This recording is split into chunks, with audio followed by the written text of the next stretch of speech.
All right, class. First off, as always, good day. I'm glad you're here. So this video is going to be about, in the United States, we won our independence. It's all great. Now it's like, okay, what do we do? It's one thing to fight for your independence and do all this stuff to get it. Now that you have it, now that you have your freedom, what do you do? Now you have this whole country that you got to start get the ball rolling on it, and there's some problems that the United States is going to fall into.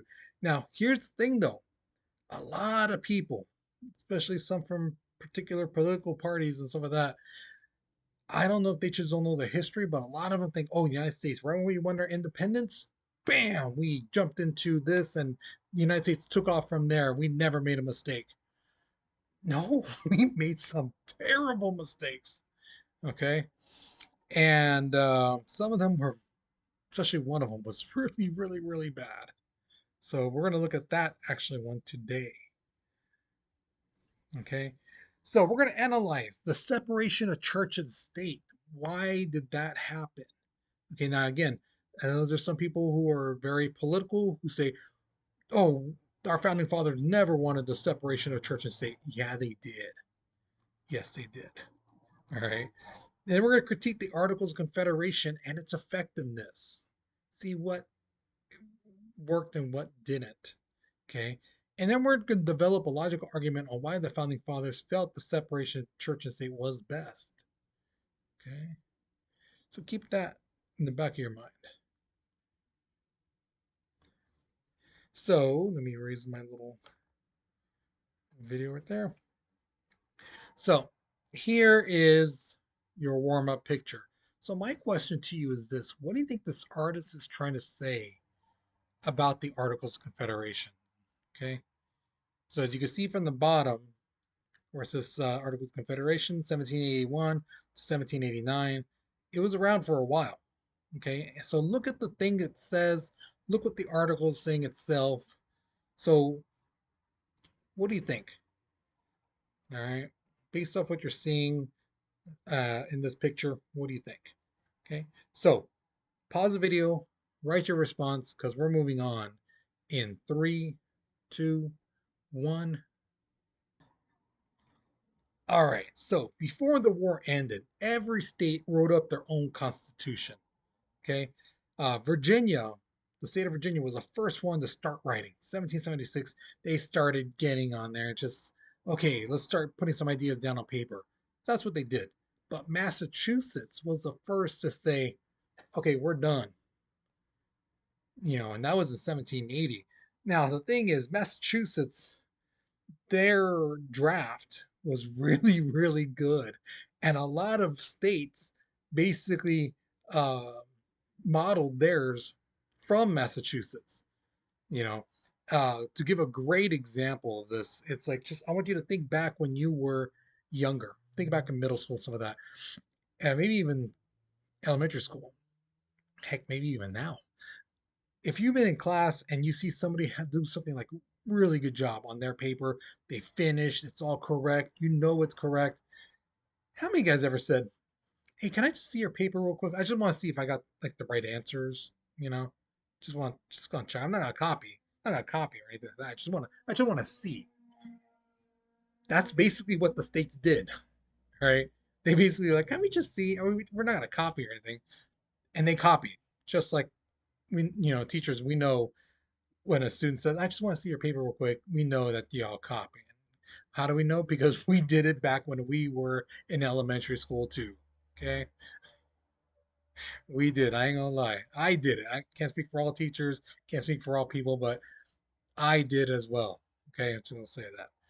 Now, the Constitution called for the government to have a separation of powers into three branches, which would be the executive, legislative, and judicial. Okay, this is what the Massachusetts Constitution said. And for the legislature, it would be a bicameral. Now, bicameral, if you separate the Greek words, means two. So like bicycle, two wheels. Okay. And cameral means house. So you put those two words together and it means two houses. Okay. So the legislative branch, this one branch, splintered off on its own. Okay, and they include a list of rights guaranteeing essential freedoms. This is stuff the state could not take. The rights the state could not take from the people. Okay, so it was again a really good document. There's a picture of it right there. And yes, they did not misspell Massachusetts. If you see it starts with the MAFF. Like I told other students in the past, that's probably the original pronunciation. Math. Massachusetts, not Massachusetts. All right. Now here's the thing. Back then, when the country was forming and people were talking about like, all right, we got our liberties, we got our freedoms. This was now the time when people really believed in individual freedoms. That people should not, just because you're part of a certain group, you shouldn't have special privileges, more freedoms than anyone else. Everyone should have their rights. And this led to the notion of the separation of church and state, because you have to remember, in some churches, they said, oh, you have to do this, you have to do that, you know, or else you'll be punished. And not every religion is the same. So to some religions, they say you cannot miss Sunday going to church, whereas some say they're a little bit more lenient. They're like, okay, well, you don't have to come every Sunday, but you should really come, to church on Sundays. Okay, so even there's a little difference between the some. And this also got rid of some of the states' official churches. Some states were officially Quaker, some were officially um, Presbyterian, some were, officially Baptist, whatever it may be. And believe it or not, some of the tax money the state collected would go to support those official churches. And this upset some people because some people were like, well, I'm a Catholic, but why is my money that's supposed to go to helping roads, create roads and things like that, why is it going to this church, this Quaker church? If I'm not a Quaker, why is my money going there? And again, this caused some problems. So that's why they said separation, church and state. Okay. Now the voting rights. This is another big thing that changed between states. Um, some states gave more um, privileges to those to vote. Some said, hey, as long as you pay taxes and you're a white male, you can vote. So some guys were like, heck yeah, I get to vote in my state now. Whereas some states were still kept to the old ways of, well, if you don't own property, you can't vote. If you own property, you own land, you can vote. But if you don't, you can't. So each state was different when it came to voting as well. Now, this is, I gotta say, one of the greatest names in the world. Quock Walker. All right. This guy was a slave in Massachusetts, and he took legal action against his slave owner in Massachusetts. Now, why did he do that? Well, because the thing is, in the state's constitution, there's a thing called inherent liberties, meaning you're born with certain freedoms. And that's what he went to the court with. He said, according to the state constitution, I am born with certain freedoms, and one of them is not to be a slave. So that's why I'm here. I want my freedom because that's what the state says. And the courts are like, yeah, he's right. You know, under our state constitution, a person is born free. So he was born free, ergo, he should not be a slave anymore. And there he was. He's the first guy to use the legal system to get his freedom. Now, the thing is, slavery was abolished in Massachusetts. And a lot of other states up north started following Massachusetts, saying, yeah, slavery is wrong. It's an evil. We need to get rid of it. Um, some states, as we'll get to later on, didn't feel that way. Now, again, not every African American was given their freedom. And on top of that, once the United States became independent, some women actually felt, all right, we might be getting some rights. Well, they didn't get any political rights. They weren't given any of that.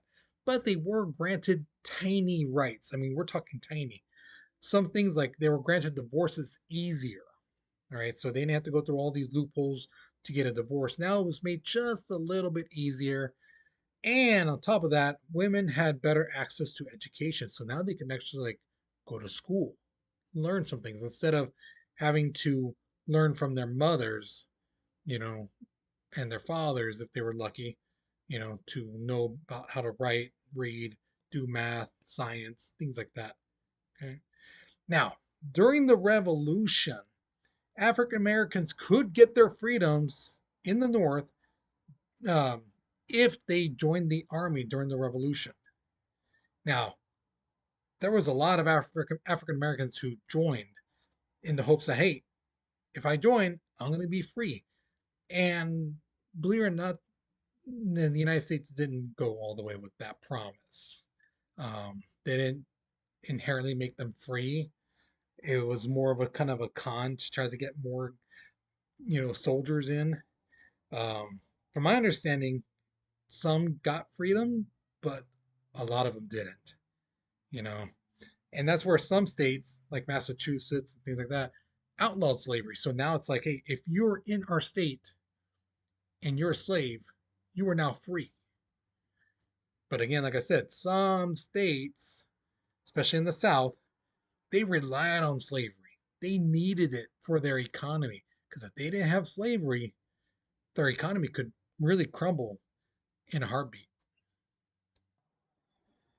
Now, March 2nd, 1781, all the colonies and states, they ratified the Articles of Confederation, which is that document you see right there. The thing is, remember I told you um, that this document caused a lot of problem? Well, it did. Um, and I didn't mention this, but Benjamin Franklin came up with this Albany plan to give the government some power. And some people felt it gave the government too much power to the representatives and stuff like that. So they were like, no, no, the government needs to be weak. So that's what the Articles of Confederation did. It limited the power of the government. And there was no separation of powers. Okay. Each state had one vote in Congress. Problem was, it had to be everyone. All 13 states had to agree to whatever was being brought up before them. If even one state said no, that killed it. Okay. And they did not have any power. I've explained it like this. The Articles of Confederation basically like the government as a baby. If you've ever let a baby bite your finger, when they sell the gums and stuff, it's cute, right? They might squeeze a little bit, but it's nothing, you can take it.